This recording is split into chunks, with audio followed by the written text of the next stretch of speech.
Hello বন্ধুরা, আমি প্রণামী আবার চলে এসেছি নতুন একটা ভিডিও নিয়ে।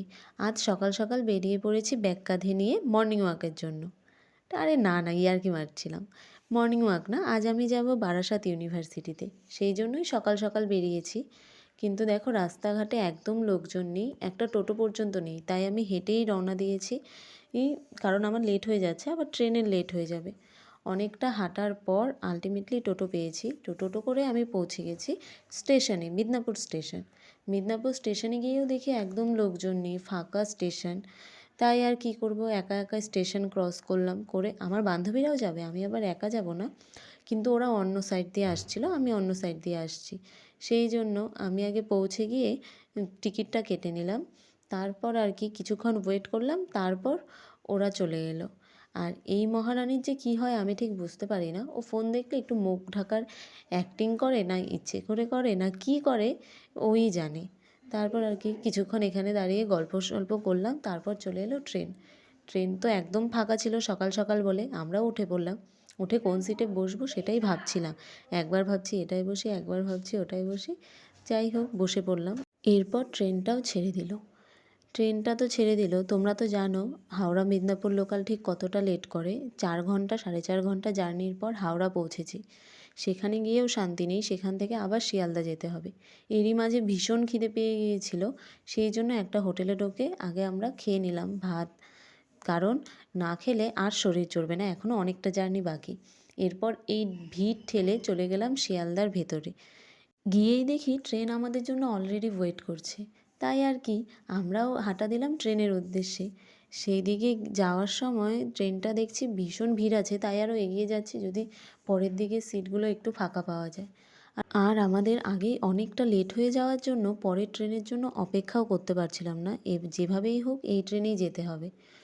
তো উঠে পড়লাম ট্রেনে। ট্রেনে করে আমরা পৌঁছে গেলাম বারাসাত। বারাসাত গিয়ে আবার চলে এলাম বারাসাত বাস স্ট্যান্ডে বাস খোঁজার জন্য, কারণ এখন আবার বাসে করে যেতে হবে। বাস যে কোনটা সেটাও ভুলে গিয়েছি। এই রোদের মধ্যে অবস্থা একদম নাজেহাল হয়ে গেছে আমাদের সবারই। এভাবে বাস খুঁজতে খুঁজতে কিছুক্ষণ দাঁড়িয়ে রইলাম, এই বাস ওই বাস দেখে। আলটিমেটলি অনেকক্ষণ ওয়েট করার পর আমাদের বাস আমরা পেয়ে গেলাম, আর বাসে উঠে বসে পড়লাম। বাসটায় তেমন ভিড় ছিল না, বসার জায়গা পেয়েছি, তাও একটু শান্তি। কিন্তু কি আর কতক্ষণ আর বাসে বলো, অল্প কিছুটা রাস্তা যাওয়ার পর বাস থেকে নেমে টোটো করে সোজা চলে গেলাম ইউনিভার্সিটি। ইউনিভার্সিটি গিয়ে ভেবেছিলাম হয়তো খুব বেশি একটা ভিড় পাবো না, কারণ আমাদের যেহেতু 4টে বেজেই গেছে, তো অনেক স্টুডেন্ট আগেই নিয়ে চলে যাবে। সেই জন্য আমরা ভেতরে ঢুকছিলাম যে তাড়াতাড়ি কাজ হয়ে যাবে, হওয়ার পর চলে আসবো। খুশি খুশি মনেই ভেতরে ঢুকছিলাম, বেশি একটা ঝামেলা হবে না বলে। কিন্তু সেই খুশি আর বেশিক্ষণ ঠাঁই হলো না আমাদের জীবনে। ভেতরে ঢুকে দেখি এত ভিড় এত ভিড়, লাইনটার যে শেষ কোথায় সেটাই খুঁজে পাচ্ছিলাম না। অনেকক্ষণ হেঁটেই চলেছি হেঁটেই চলেছি হেঁটেই চলেছি। আলটিমেটলি লাইনের এন্ডিং খুঁজে পেলাম, আর সেখানে গিয়ে আমরা লাইন দাঁড়ালাম। এরপর প্রায় 1.5 ঘন্টা লাইনে দাঁড়ানোর পর আলটিমেটলি মাইগ্রেশন সার্টিফিকেট আমরা পেয়ে গেলাম। কী যে আনন্দ হচ্ছিল কী আর বলবো, এতটা জার্নি সফল হলো। এখন দেখো ইউনিভার্সিটি থেকে বেরিয়ে গিয়েছি, ইউনিভার্সিটি ক্যাম্পাসটা অনেকটা ফাঁকা হয়ে গেছে। আর ও তাড়াতাড়ি হাঁটছে কারণ ও বাড়ি যাবে, ওর কাজ হয়নি, ও একটা ডকুমেন্টস আনতে ভুলে গেছে। আর আমাদের মাইগ্রেশন তোলা হয়ে গেছে, সেই জন্য আমরা খুশি। এই দেখো ইউনিভার্সিটি গেটের সামনে দাঁড়িয়ে আছি এখন বাসের জন্য। বাস এলে চলে যাব। আলটিমেটলি বারাসাত জাংশনেও পৌঁছে গেলাম। আর রাত হয়ে গেছে আমাদের বারাসাতে পৌঁছতে পৌঁছতে। স্টেশনেও ভিড় প্রচণ্ড, ট্রেন আসবে বলে। এই ভিড়ের মাঝে আমিও দাঁড়িয়ে আছি, আমাকে দেখা যাচ্ছে কি না আমি জানি না। এই ভিড় ঠেলে ঠুলে আলটিমেটলি ট্রেনে উঠে বসতে তো পেরেছি, এটাই অনেক। কিন্তু বেশি দূর না, একটা স্টেশন তো, বেশিক্ষণ আর বসতে হবে না।